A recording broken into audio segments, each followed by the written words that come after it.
Hello, everyone. Welcome back to Tank Wars 3. I am your host, Chromoid, and we have today another secondary bracket round 2 fight. This time between shawnreed343's entries, consisting of two Baranike Land Cruisers.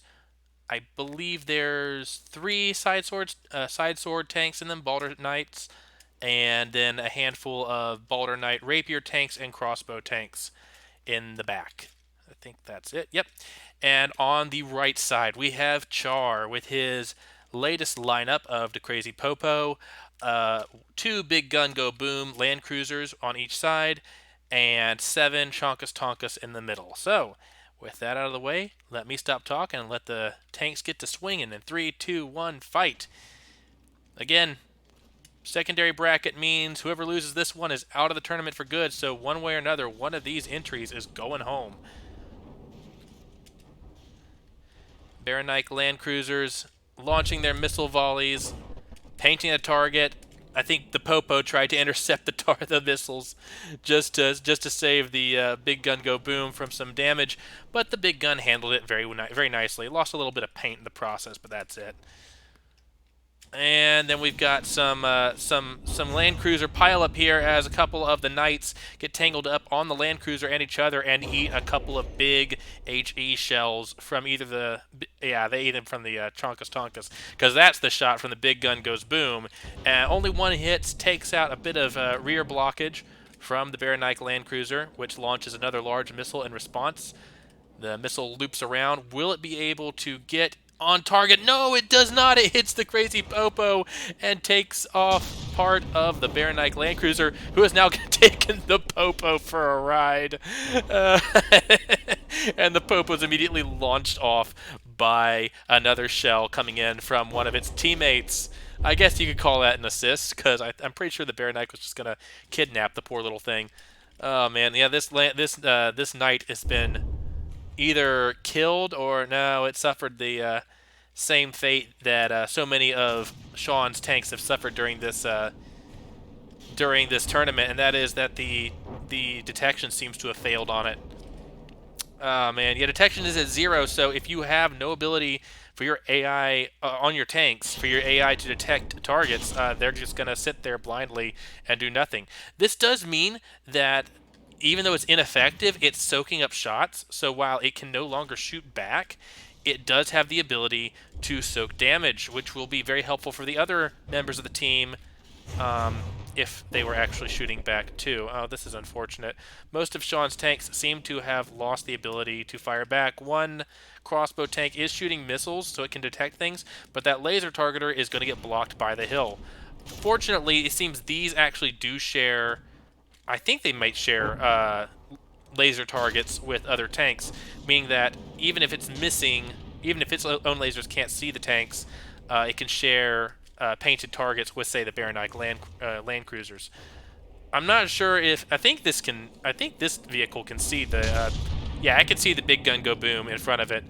Both the big guns have gotten themselves stuck on each other, which is not very helpful. They are very durable tanks, though, so they should be able to take some of these. Oh no, I've never seen that before.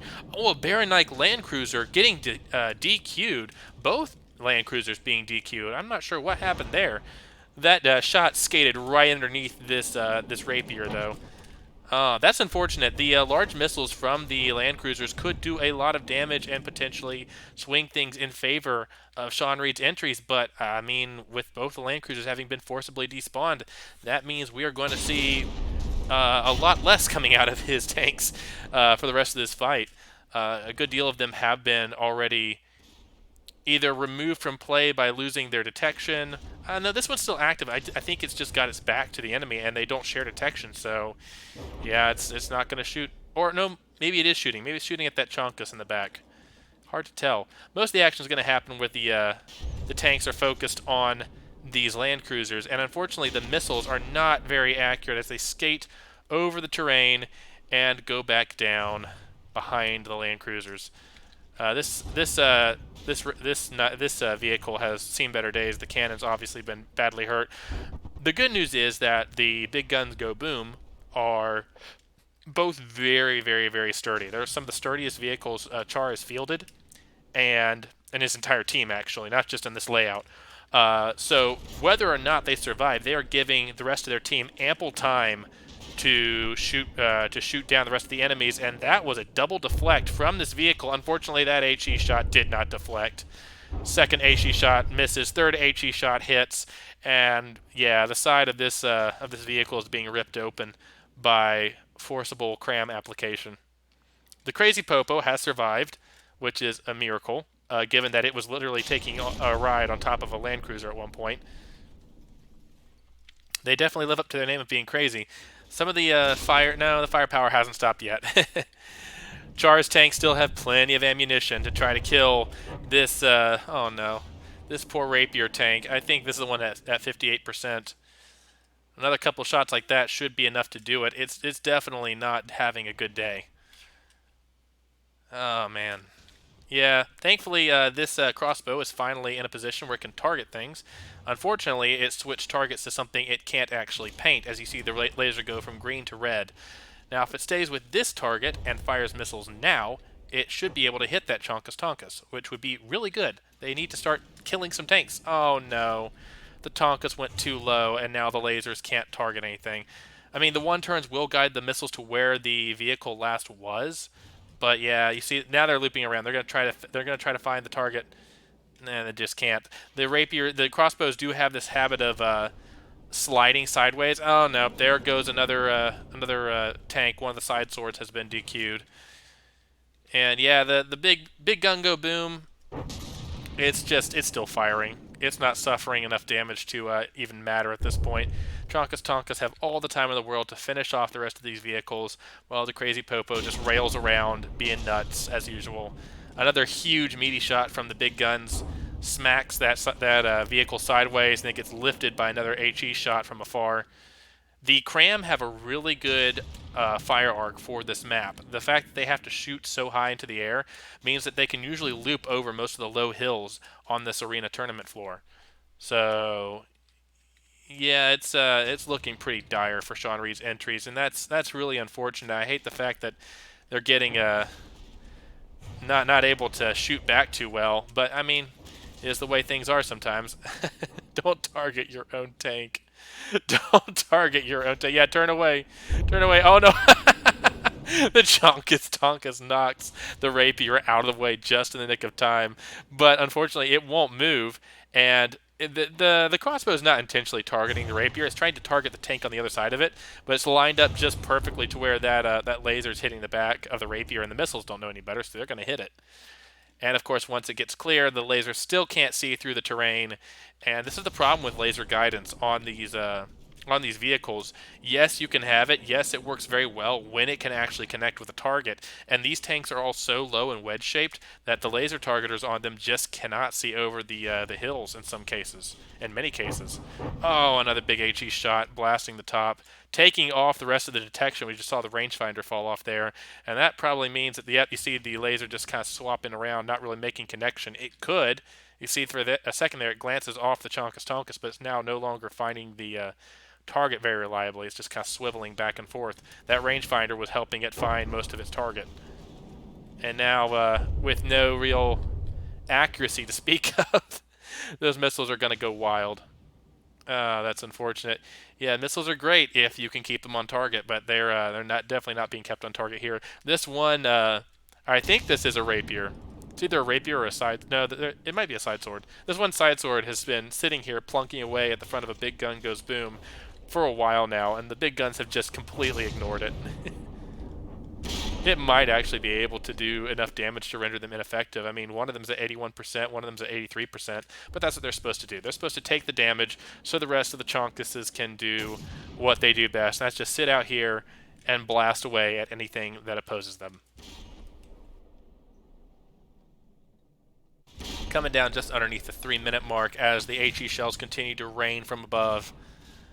Missing for the most part in this case, and these credit where it's due. Sean Reed built his tanks very, very sturdily. So this HA sloping is doing a good job of keeping the HE from doing too much damage. Unfortunately, the Chonkus Tonkus are kind of just staying at long range, which means that they're their shots are pretty inaccurate, and when they do hit, they're not hitting concerted efforts. They're not stripping blocks off like they could. You see just a few falling off every once in a while. So it's going to be a slow death by literally 1,000 crams, um, which gives Sean Reed's entries a little more time to maybe do some more damage, but I don't think it's going to matter. Down to 39.4%. He's lost both of his land cruisers. Only a handful of tanks remain, and they're sketchy at best at this point, missing either detection, armor, weapons, or all three. Yeah, you can see here this is where the detection was placed, and it's all been cored out now. The armor scheme did not hold up well. All right, all right. Missiles on target. Missiles on target. Took off the side plating on, or the front plating on one of the Chonkas Tonkas. Kind of hard to tell given their construction. But yeah, nothing significant. Just some superficial hull damage. Almost got a hold of one of the ACBs in there, I think, is what that is. But yeah, Chonkas are just kind of grouping up and shooting fish in a barrel, so to speak. Two big gun go booms are just chilling out here, having a grand old time. Somehow still missing a point blank shot or a stationary target. I think they're also missing some detection, which might account for why they are struggling so much. That little camera's going crazy up there. We have one of the side swords still duking it out with a couple of Chonkas. I think the Popo is trying to draw their attention to it, and they're just ignoring it completely. Oh, that's so rude. That is so very rude. Another shot sends it spiraling, sends it onto its side. I didn't notice any significant damage from that. I don't even know if that gun is still connected to the rest of its pieces. I'm assuming it is. There it goes, giving chase with a single ram at the front. It's not afraid. It's going to go after one of the Chonkas and try to at least take one with it before it goes. Because we're at 45 seconds. Oh no, swerved out of the way at the last second. The shot does connect with the Chonkas Tonkas, but again, not a whole lot in the way of damage. You see only a small amount of blocks falling off, and it doesn't look like that went anywhere in terms of hurting the tank. Yeah, the side swords are a little crazy in how they turn. Lines up another shot. Is he going to get another one before the time runs out? I think Chonkas Tonkas have pretty much run out of shells to throw. The big guns have not, but you see that shell is just not doing enough damage to take the Chonkas out anytime soon. There's another shot from another Chonkas. Big gun go boom. They have been stuck here ever since the match, pretty much since minute 1 of the match. But they've done what they needed to do. They drew attention, they drew fire, and they've dished it back out. And that means that Char is going to be the winner of this match, and shawnreed343 is going to be eliminated from the tournament. So congratulations, Char, you're going to be moving on in the secondary brackets. And Sean, thank you for participating. I hope you enjoyed this as much as I have. And thank you all for watching. I've been Chromewood, and I'll see you guys in the next one. Bye-bye.